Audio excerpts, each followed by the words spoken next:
Assalamualaikum warahmatullahi wabarakatuh. Bismillah, alhamdulillah, wassalatu wassalamu ala rasulillah, la hawla wa la quwata illa billah, amma ba'd. Puji syukur kehadirat Allah subhanahu wa ta'ala atas semua limpahan karunia nikmatnya. Di subuh yang mubarakah ini kita bisa melaksanakan perintahnya, yaitu salat subuh berjamaah. Mudah-mudahan setiap langkah kaki kita mendapatkan ampunan dari Allah Subhanahu wa taala, meninggikan derajat kita di sisi Allah Subhanahu wa taala, sekaligus mempermudah jalan kita menuju ke surganya Allah Subhanahu wa taala. Amin ya rabbal alamin. Salawat serta salam mari kita selalu aturkan kepada Nabi kita Muhammad sallallahu alaihi wasallam. Mudah-mudahan kita selalu mendapatkan syafaat beliau hingga yaumul akhir. Amin ya rabbal alamin. Para jamaah sekalian, Sayyidina Abu Bakar yang terkenal dengan perasaan yang sangat sensitif, hatinya lembut, mudah menangis. Bahkan ketika Nabi memerintahkan Sayyidina Abu Bakar untuk menjadi imam bagi para sahabat-sahabat yang lainnya, kemudian oleh Sayyidatina Aisyah dan oleh Sayyidatina Hafsah ini memberikan masukan, jangan Abu Bakar wahai Rasulullah, tetapi Umar saja yang jadi imam sholat. Sebab kalau Abu Bakar, saya khawatir nanti di tengah-tengah sholat nangis kemudian tidak mampu menyelesaikan sholatnya. Itu usulan yang diberikan kepada Nabi oleh putrinya sendiri, putrinya Sayyidina Abu Bakar. Dan satunya adalah Hafsah, putrinya Sayyidina Umar. Kalau Umar itu selain suaranya juga keras, kemudian jiwanya juga keras, sehingga lebih pas, kira-kira begitu usulannya. Tetapi apa yang disampaikan oleh Nabi, bahwa tetap beliau meminta Sayyidina Abu Bakar untuk menjadi imam. Nah, para jamaah sekalian, orang yang terkenal mempunyai jiwa yang sensitif, tetapi di hari wafatnya Nabi, justru Abu Bakar ini menjadi satu-satunya orang yang mampu mengendalikan diri dan mampu tampil dengan jiwa yang tegar, sehingga otaknya masih berpikir dengan jernih. Kenapa bisa demikian? Apakah Sayyidina Abu Bakar ini tidak merasa sedih dengan wafatnya Nabi? Ada yang sudah tahu jawabannya, Bu? Belum, ya? Nah, saya jawab sekarang. Jawabannya adalah sebab Sayyidina Abu Bakar ini jauh-jauh hari sudah mempersiapkan diri untuk menghadapi keadaan ini, yaitu wafatnya Nabi. Ketika turun surat An-Nasr, idza jaa nasrullahi wal fathu wa ra'aitan nasa yadkhuluna fi dinillahi afwaja, dan seterusnya. Ini Sayyidina Abu Bakar tiba-tiba menangis. Yang lain sampai heran. Padahal itu adalah kabar gembira. Idza jaa nasrullahi, ketika telah datang pertolongan Allah, wal fathu, dan wilayah-wilayah di sekitar Mekah Madinah itu takluk atau fathu itu, guys. Wa ra'aitan nasa, dan kemudian melihat orang-orang itu, manusia, yadkhuluna fi dinillahi afwaja, mereka berbondong-bondong masuk ke dalam agama Islam. Fasabbih bihamdi, maka bertasbihlah bihamdi, dengan bacaan hamdalah, wastaghfir, dan meminta ampun kepada Allah, innahu kana tawwaban, seterusnya itu. Ini adalah berita gembira. Tetapi Sayyidina Abu Bakar justru menangis terseduh-seduh. Sahabat yang lain heran, ada apa dengan orang tua ini? Kabar gembira, tetapi dia justru menangis. Sebab Sayyidina Abu Bakar itu kemudian melihat dari perspektif lain, melihat dari sisi lain, bahwa ketika orang ini sudah masuk Islam semua, maka tugas kenabian pastilah akan segera berakhir. Itu artinya Nabi akan segera wafat. Maka kemudian beliau ini nangis terseduh-seduh. Nah, kemudian yang kedua, ketika ayat turun lagi, al-yauma akmaltu lakum dinakum wa atmamtu alaikum ni'mati wa raditu lakumul islam madina.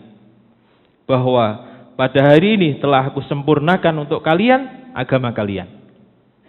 Telah aku cukupkan nikmatku dan telah aku ridhoi Islam menjadi agama kalian.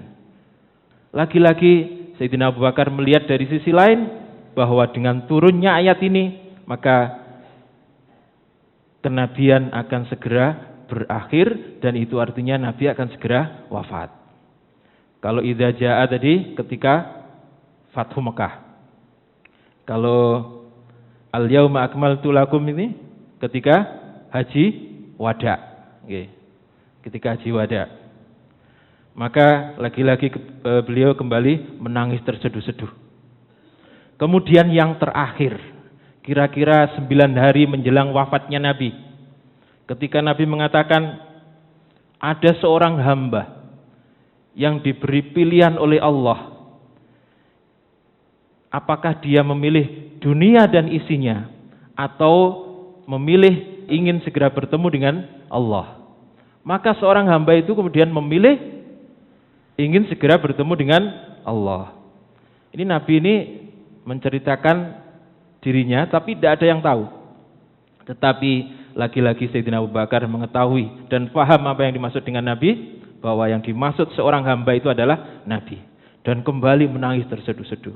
Kemudian beliau mengatakan, fadainaka bi abaina ya Rasulullah, aku tebus engkau dengan bapak-bapak kami ya Rasulullah. Fadainaka bi ummahatina, dan seterusnya. Dan akan kami tebus engkau dengan apapun yang kami punya. Ini Sayyidina Abu Bakar. Jadi kesedihan itu sudah dicicil sejak awal. Dan beliau mempersiapkan diri untuk menghadapi hari yang paling menyedihkan itu, yaitu wafatnya Nabi kita Muhammad sallallahu alaihi wasallam. Nah, para jamaah sekalian, setelah para sahabat sadar karena perkataan daripada Sayyidina Abu Bakar, barang siapa yang menyembah Muhammad, maka Muhammad telah wafat. Barang siapa yang menyembah Allah, maka Allah akan hidup selamanya dan tidak akan pernah mati. Kemudian membaca ayat, wa ma Muhammadun illa rasul qad khalat min qablihi rusul afa imma ta'u qutilan qalabtum ala aqabikum, dan seterusnya. Bahwa sesungguhnya Muhammad itu hanya seorang rasul. Telah datang rasul-rasul sebelumnya dan mereka juga wafat. Ketika rasul itu atau nabi itu wafat atau terbunuh, apakah kalian akan berbalik kembali kepada ajaran-ajaran yang dulu yang pernah engkau pegang? Itu kira-kira yang disampaikan oleh Sayyidina Abu Bakar.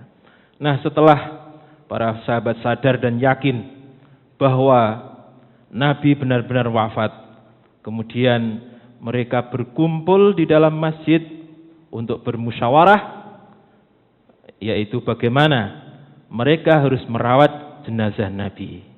Yang pertama yang mereka musyawarahkan adalah bagaimana jenazah Nabi ini dimandikan atau tidak. Kalau dimandikan, apakah dibuka atau tidak pakaiannya itu, dilepas atau tidak? Sebab ketika dilepas maka aurat Nabi terbuka oleh beberapa orang. Ini yang dipikirkan oleh para sahabat. Yang kedua, Nabi ini nanti dikafani atau dibiarkan seperti orang yang mati syahid, yaitu tanpa dikafani. Dan yang ketiga, apakah Nabi ini akan dikubur di Baqi, yaitu tempat makbarah atau kuburan bagi para sahabat-sahabat yang telah mendahului, telah wafat duluan, atau beliau dikubur di Uhud, tempatnya syuhada Uhud, atau di tempat yang lain. Ini masih diperdebatkan oleh para sahabat. Nah, yang tak kalah penting yang mereka musyawarahkan juga adalah permasalahan kepemimpinan. Permasalahan kepemimpinan. Kaum muslimin tidak ingin memberikan peluang kepada setan untuk memecah belah persatuan mereka. Sebab ada makalah yang mengatakan bahwa 40 tahun dipimpin oleh pemimpin yang dolim itu masih lebih baik daripada 1 hari saja tidak punya pemimpin, nggak ada pemerintahan. Bisa dibayangkan nggih, misalnya besok diumumkan negara Indonesia ini libur dulu, nggak ada pemimpin. Kemudian yang kuat menindas yang lemah, merampok dan segalanya, harta-harta dirampas. Kemudian mereka yang dirampas ini lapor kepada polisi dan dijawab oleh polisi, maaf, untuk hari ini tidak ada pengaduan sebab tidak ada pemerintahan. Bisa dibayangkan rusaknya seperti apa. Jadi 40 tahun dipimpin oleh pemimpin yang dolim itu lebih baik daripada 1 hari tanpa pemimpin. Inilah yang dikhawatirkan oleh para sahabat. Sehingga selain membicarakan tentang bagaimana merawat jenazah Nabi, mereka juga membicarakan tentang kepemimpinan. Nah, para jamaah sekalian, di saat yang bersamaan pula para sahabat Ansor juga berkumpul di tempat yang namanya Saqifah Bani Sa'idah. Kalau yang di masjid tadi, yang masuk masjid, itu kebanyakan kaum muhajirin atau sahabat-sahabat muhajirin. Tetapi kaum Ansor ini kemudian berkumpul di tempat yang namanya Saqifah Bani Sa'idah. Kemudian mereka sepakat untuk mengangkat pemimpin mereka, menggantikan Rasulullah. Yang diangkat adalah Sa'ad bin Ubadah. Siapa Pak? Sa'ad bin Ubadah. Jadi Madinah itu ada 2 suku yang besar. Yang satu namanya Aus, yang dipimpin oleh Sa'ad bin Mu'ad, dan yang kedua namanya Khazraj, yang dipimpin oleh Sa'ad bin Ubadah. Nah, Sa'ad bin Mu'ad itu sudah wafat ketika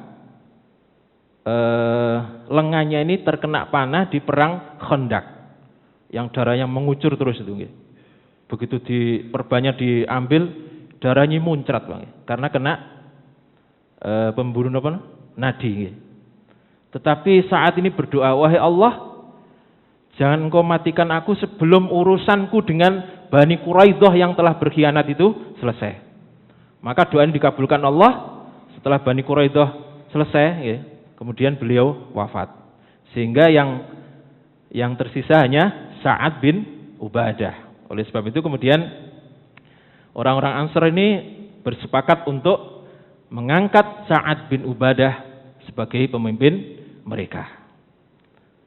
Pertanyaannya adalah, mengapa sahabat Ansar ini melakukan pertemuan sendiri di Bani Saqifah tanpa melibatkan kaum muhajirin? Pertanyaannya, sebab mereka merasa sebagai tuan rumah di kota Madinah. Mereka adalah penduduk asli yang telah menolong para muhajirin termasuk Nabi, sehingga mereka merasa tanggung jawab atas Madinah, tanggung jawab atas kepemimpinan Madinah itu di tangan mereka. Sehingga mereka bermusyawarah sendiri tanpa melibatkan orang-orang muhajirin.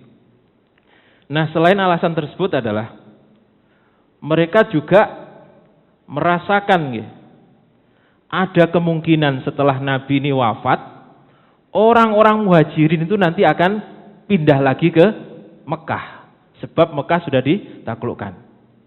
Sehingga mereka kemudian, kita angkat sendirilah dari kaum kita, kira-kira begitu. Dan praduga ini dulu pernah mereka rasakan terhadap Nabi kita Muhammad SAW ketika Fathu Mekah. Jadi Nabi itu ketika Fathu Mekah ini tinggal di Mekah selama kalau tidak salah 19 hari. Nah, kok lama betul kata Ansor? Jangan-jangan Nabi mau kembali ke Mekah, tidak ikut pulang ke Madinah. Kemudian Nabi menegaskan bahwa al-mahya mahyakum wal mamatu mamatukum, bahwa aku akan hidup bersama kalian kaum Ansor, dan aku juga akan mati bersama kalian kaum Ansor ini. Itu yang dikatakan oleh Nabi. Nah, para jamaah sekalian, kemudian ada seorang sahabat dari kalangan Muhajirin yang datang ke masjid untuk menyampaikan apa yang terjadi di Saqifah Bani Sa'idah tadi ya, kepada Sayyidina Umar dan Sayyidina Abu Bakar. Ketika itu yang masih berkumpul di dalam masjid. Kemudian mereka mengatakan, yaitu orang-orang Muhajirin ini, mereka mengatakan, marilah kita bersama-sama dengan sahabat Ansor, karena sesungguhnya mereka juga memiliki hak dalam urusan ini. Terlebih lagi sebagian dari Ansor, ya, sahabat Ansor, ini juga mengatakan ya, di Saqifah tadi ya, bahwa tidak sepantasnya kita ini memilih seorang pemimpin, tetapi sahabat-sahabat dari Muhajirin tidak ikut hadir dalam pertemuan ini. Jadi di kalangan Ansor sendiri ada yang mengatakan, kenapa kita tidak mengundang orang-orang Muhajirin. Nah, maka datanglah Abu Bakar As-Siddiq, kemudian Sayyidina Umar bin Khattab, dan yang satunya adalah Abu Ubaidah bin Jarrah untuk mendatangi Saqifah Bani Sa'idah. Kemudian terjadi dialog di antara Ansor dan Muhajirin. Terjadi dialog. Orang-orang Ansor mengatakan, kami adalah kaum Ansor. Kami adalah penolong agama Allah. Kami adalah tuan rumah. Kamilah yang menolong dan melindungi orang-orang Muhajirin. Dan kami juga memiliki jumlah yang lebih besar. Maka kami memiliki hak dalam urusan kepemimpinan ini. Ini rodok lumayan rawan. Itu yang dikatakan oleh orang-orang Ansor. Kemudian Sayyidina Abu Bakar dengan penuh kelembutan dan penuh kehati-hatian, jangan sampai menyinggung perasaan mereka, mengatakan, sesungguhnya kepemimpinan ini haruslah dipegang oleh orang-orang Quraisy, sebab mereka memiliki nasab yang sangat terhormat. Sebab mereka memiliki nasab yang sangat terhormat atau terbaik di antara suku Arab yang lainnya. Dan kalian wahai kaum Ansor, kalian pun tahu bahwa orang-orang Arab itu tidak akan mau tunduk kecuali kepada salah satu di antara orang-orang Quraisy. Nah, ini jawaban daripada Sayyidina Abu Bakar. Dari sini bisa kita lihat bahwa sudut pandang yang ditawarkan oleh orang-orang Ansor ini hanya melihat kondisi yang terjadi di Madinah saat itu, yang mereka alami di kota Madinah saat itu. Adapun Sayyidina Abu Bakar, beliau mempunyai sudut pandang yang tidak hanya melihat kota Madinah, tetapi beliau mempunyai sudut pandang yang lebih luas, yang lebih panjang jangkaunya untuk masa yang akan datang, yaitu andaikan pemimpin itu dipilih dari selain orang Quraisy, maka suku-suku yang lainnya yang berada di sekitar Arab itu, mereka tidak akan mau tunduk kepada pemimpin itu kalau dia bukan dari orang Quraisy, sebab mereka sangat menghormati suku yang namanya suku Quraisy. Kira-kira begitu. Itulah kedudukan daripada suku Quraisy di antara suku-suku yang lainnya. Jadi kepemimpinan harus dimiliki atau harus diberikan kepada suku Quraisy. Nah, suku Quraisy kan berarti Muhajirin apa Ansor, Pak? Muhajirin, ya? Muhajirin. Nah, kemudian beliau menawarkan, Sayyidina Abu Bakar menawarkan, dari kamilah khalifah dan dari kalianlah amirnya. Kalau sekarang mungkin dari kamilah presiden dan dari kalian perdana menterinya. Nah, kebetulan di Indonesia tidak menganut sistem itu. Kalau di Malaysia menganut presiden dan perdana menteri. Jadi perdana menteri ini yang mengatur urusan, tapi keputusan di pihak presiden. Nah, kira-kira begitu ya. Lalu Abu Bakar mengusulkan 2 orang. Pilihlah di antara 2 orang ini, yaitu Umar bin Khattab atau Abu Baidah bin Zarrah. Kedua-duanya adalah orang yang bisa dipercaya, kata Sayyidina Abu Bakar. Baiatlah keduanya, sebab dua-duanya adalah orang yang dapat dipercaya. Nah, para jemaah sekalian, tiba-tiba dari orang Ansor ini ada yang mengatakan, minna amir wa minkum amir. Minna amir wa minkum amir. Di antara kami ada pemimpin dan di antara kalian juga ada pemimpin. Nah, ini bahaya nih. Ini bisa terjadi kegaduhan. Nah, saat itu kemudian suasana agak sedikit gaduh, memanas. Kemudian Sayyidina Umar tampil dan mengatakan, jika ada 2 pedang di dalam 1 sarung, maka itu tidak akan mungkin mendatangkan kebaikan. Bukankah kalian mengetahui bahwa Rasulullah memerintahkan Abu Bakar untuk menjadi imam sholat bagi kalian, bagi kita? Kata mereka, bala ya Umar. Betul, kami mengetahui wahai Umar. Kalau begitu, siapakah di antara kalian yang berani menjadi imam bagi Abu Bakar? Kemudian mereka mengatakan, kami berlindung kepada Allah, jangan sampai kami ini menjadi imam bagi Abu Bakar, sebab keutamaan daripada Abu Bakar. Maka melalui perkataan Umar yang sangat cerdas ini, akhirnya semua menyadari bahwa dalam masalah ini tidak ada yang lebih berhak kecuali Sayyidina Abu Bakar. Kemudian Sayyidina Umar melanjutkan. Tadi sudah 2 yang disampaikan, yaitu kalau ada 2 pedang dalam 1 sarung maka tidak akan membawa kemaslahatan, kebaikan.